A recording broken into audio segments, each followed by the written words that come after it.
Hello, magandang hapon po. Andito po ako sa workshop at itong hawak ko ngayon ay isang Yale forklift. May request po yung aking kaibigan. May kaibigan akong isang forklift operator sa ibang planta na nagtatanong po siya dahil may problema sila sa kanilang forklift at ang kanilang mekaniko ay umalis na at wala silang mekaniko sa kanilang workshop. Ngayon, ang problema kasi dito ngayon sa Saudi, di ba mahirap pong mag-hire ng mga mekaniko at wala silang mekaniko. So, na-stuck po ang kanilang mga forklift. May apat daw na forklift na hindi gumagana. At may mga pinakita po sa akin ng mga videos. May mga tinatanong. At sinusubukan ko po siyang na tinuturuan sa abot ng aking makakaya. At may mga tinatanong po siya ng mga kung saan bubuksan o kung ano yung mga na experience ko bilang isang mekaniko. At ngayon gusto kong i-share sa kanya itong video na to. Gusto kong ipakita sa kanya yung mga na-encounter ko dito na minsan ay ito yung nagiging dahilan at minsan ay ito yung cause kung bakit ang isang forklift ay hindi gumagana. At ito ay mga tips lang, mga basic lang naman ito na gusto kong ibahagi dahil sa medyo tinagal po na pagtatrabaho ko dito. Ito yung mga na-experience ko sa mga forklift na ito.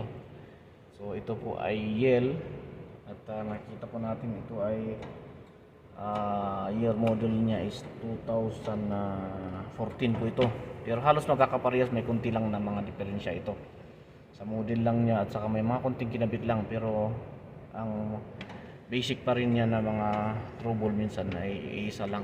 So papakita ko sa inyo yung mga minsan ay mga problema na na-encounter ng kaming mga mekaniko at mga forklift operator. So ipakita ko lang po mga ito, baka sakali pong maranasan nyo at baka sakali pong makatulong sa inyo.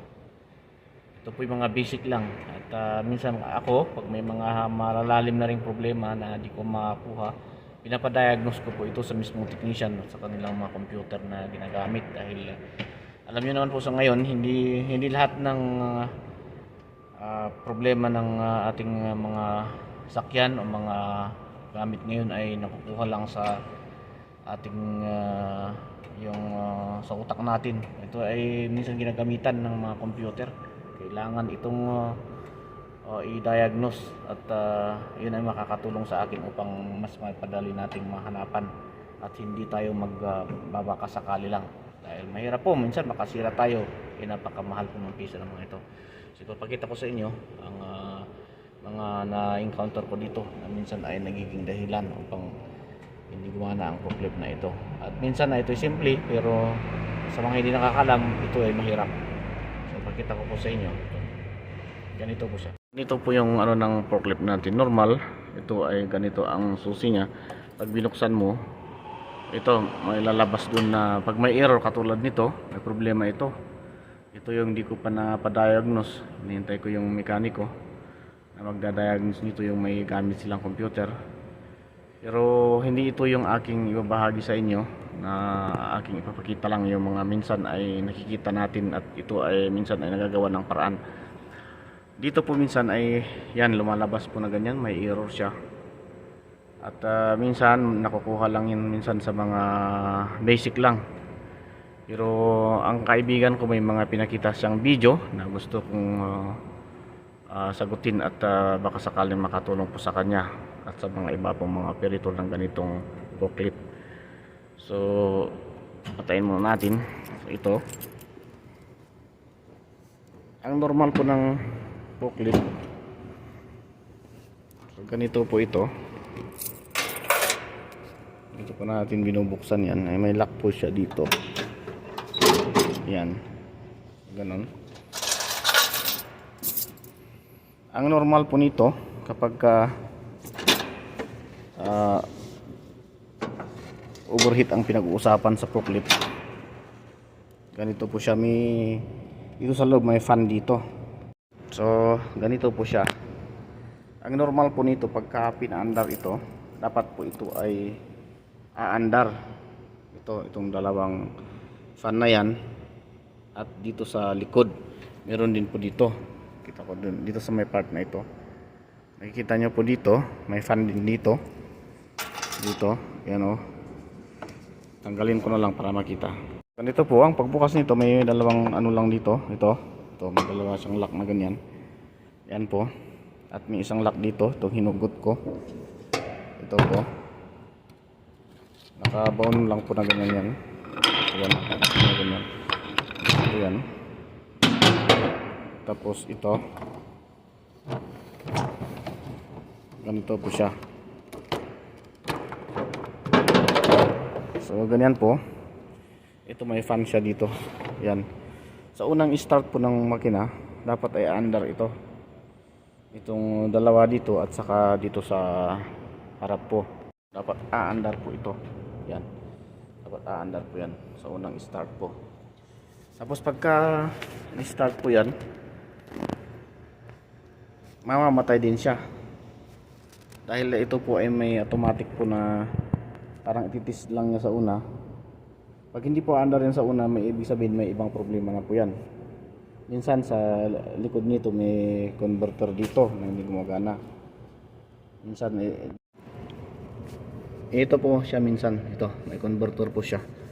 Yan po, yung yan may marka naman po yan, mababasa yan. Dun sa loob. Yan, makikita po yan. Na minsan pag sira yan, normally kasi ito ay 80 volts ang baterya natin. So lahat ng mga ano dyan, dadaan dyan. So pag may problema po yan, hindi talaga gagana yung mga ibang gamit nito. Dahil yan ang magkukontrol para hindi masunog itong mga ibang gamit nito. Dahil 80 volts nga po ang baterya. At minsan po may fuse din po dito. Ito po, may fuse din po dito. Makikita dyan may fuse dyan. Na minsan ito po may pumuputok din ito. Kailangan din i-check minsan ito. Baka minsan po may nag-short at may pumutok dito. Kailangan i-continue test natin kung maayos siya. At kung ayos yan, pwedeng tingnan yung madali po yung ano nito. Ang converter na yan, minsan ay madaling hugutin lang po yung yun po, yung connection na yan. Madali lang po ito. Ito po yung DC converter. Ito. Minsan, ang na-encounter ko minsan naglulus lang po ito. Pag nasira po yung lock nito, dito may lock po siya dito. Pag nasira ito, minsan umaarya siya. So ngayon, yan ang dahilan na hindi siya gumagana. At minsan po, meron din po tayong resistor dito sa may harap. Ito. Na minsan naranasan ko rin ito, naputol lang po ito. Ito naputol siya. May isang linya na naputol dito. Ito naman po ang kanyang kontaktor nga pala. Natanong din ang kontaktor, ito po siya. Ang unang on mo, tutunog ito tak, kaganon siya dapat. Pag hindi hindi pumuputok yan, ay hindi gumagalaw yan, sira na yan. At minsan, nasisira yan pagka nasira po yung pressure switch natin, yung sa may automatic park brake nito. At mayroon po siyang fuse din dito. Ito, may fuse na malaki dito, pinakamalaki. Mga basic lang po ito na pinapakita ko sa inyo para alam niyo po. Yan, ito yung DC converter niya na minsan nahuhugot yan. Kung gusto niyo pong i-test ito, madali lang po ito.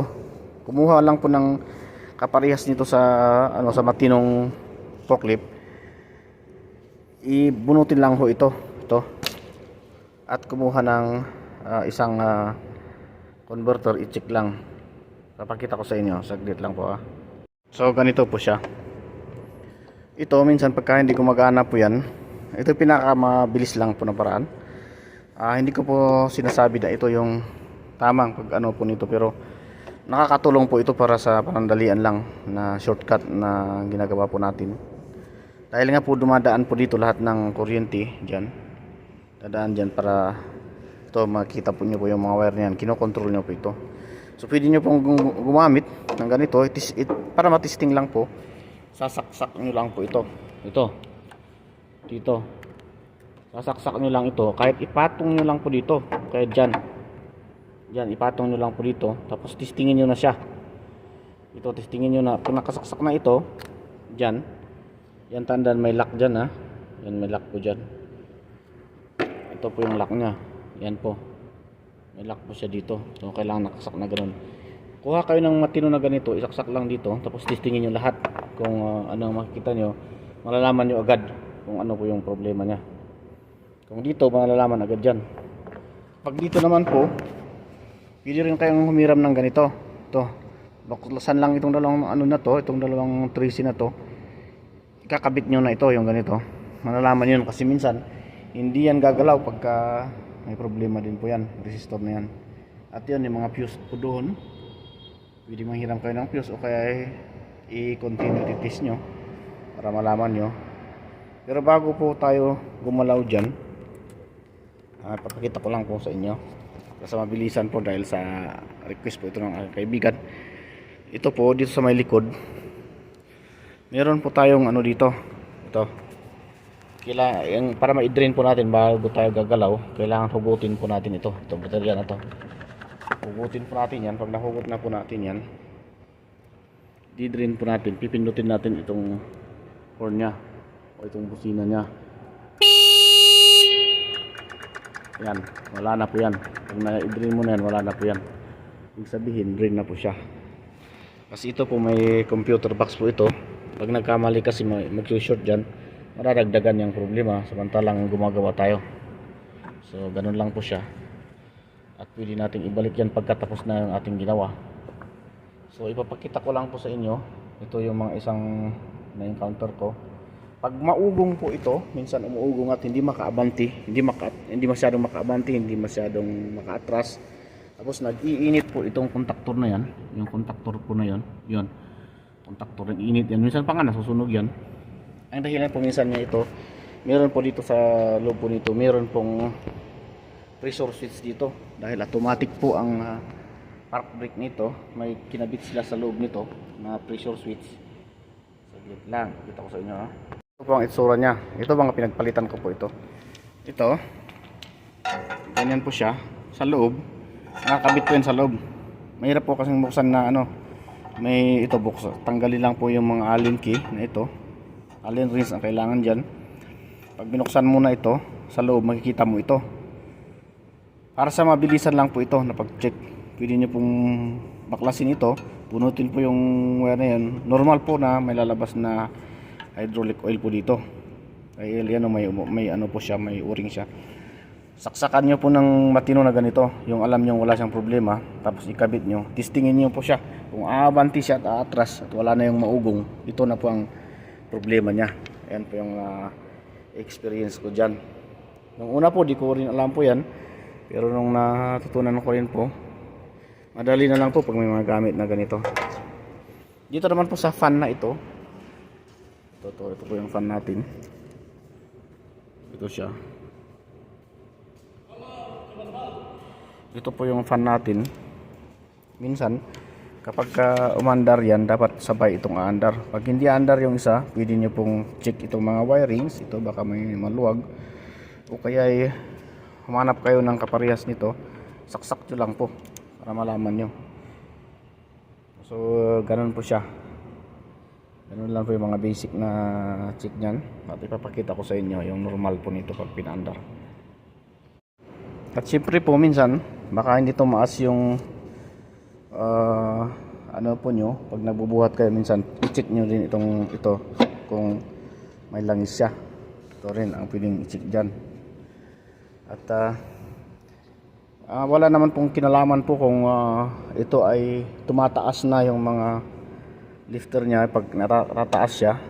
Wala pong kinalaman yung hydraulic pump po doon sa sa pag-abanti atras niya. Ang naging problema po nito minsan ay dito sa may motor sa traction motor po dito. Meron po dito. So ipapakita ko sa inyo kung paano pag in-start mo ito at makikita ano ang makikita natin sa unang start niya.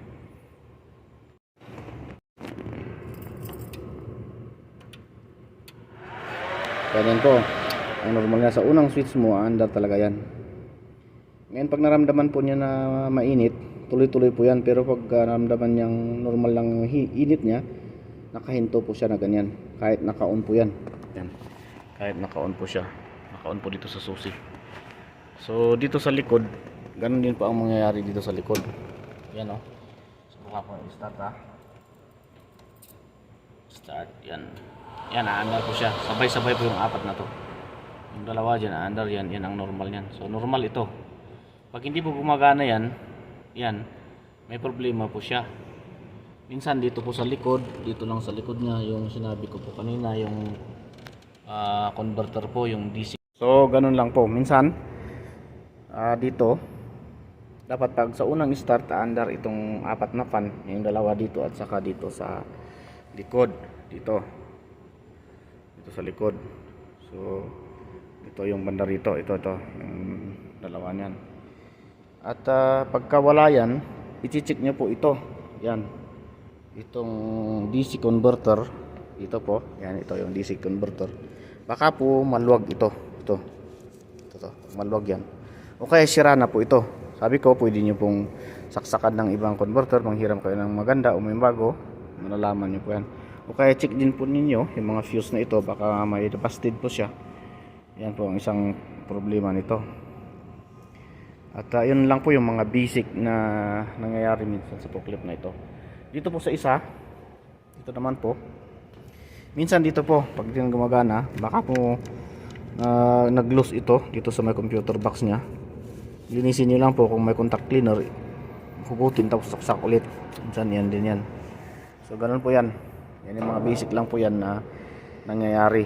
At yung sabi ko po na minsan ay maugong siya, ayaw niyang tumakbo o tumatakbo pero bahina siya, na parang nakapreno. Kasi ang normal nito pag andar mo, may ugong siya pag inapakan mo yung yan, yung mga hydraulic niya, kasi gagana yung hydraulic. Pero pagka umatras ka at abanti ka, dapat hindi siya maugong. Pero kung maugong siya, minsan ang mga na-experience ko, yun nga po, dito po sa may buksan po ito at tignan yung pressure switch sa ilalim nito. Meron po yan dyan. Yan po yung parang bula na yun. Doon po nakakabit doon. Side nyan. Nakakabit doon yung pressure switch po. So, ganun lang po. Minsan ang mga problema na na-encounter ko dito na aking may bahagi sa mga katulad kong mekaniko. At ito po ay isang basic lang po na shortcut na method kung paano natin i-check sa mabilisan lang, dahil po hindi naman po ito request po ng aking kaibigan. At sa nakikita ko po kasi mga video ay maaring yun po yung maging problema niya, na possible na cause kung bakit nagkakaproblema siya.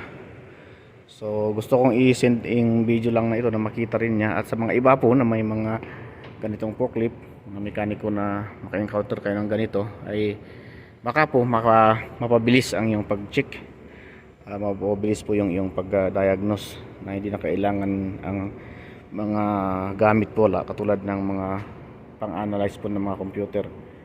At ito po yung mga simple lang po na basic na ma-share ko sa inyo. So salamat po sa panonood.